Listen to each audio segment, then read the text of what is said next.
おはようございます。はじめまして。私の名前はダバヌグロホと申します。ダバと呼ばれています。生年月日は2004年2月1日です。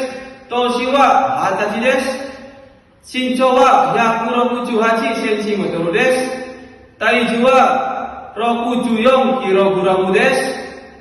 インドネシアの中部ジャワのバンジャルから来ました。私の趣味は泳ぐすることです。はい、以上です。どうぞよろしくお願いいたします。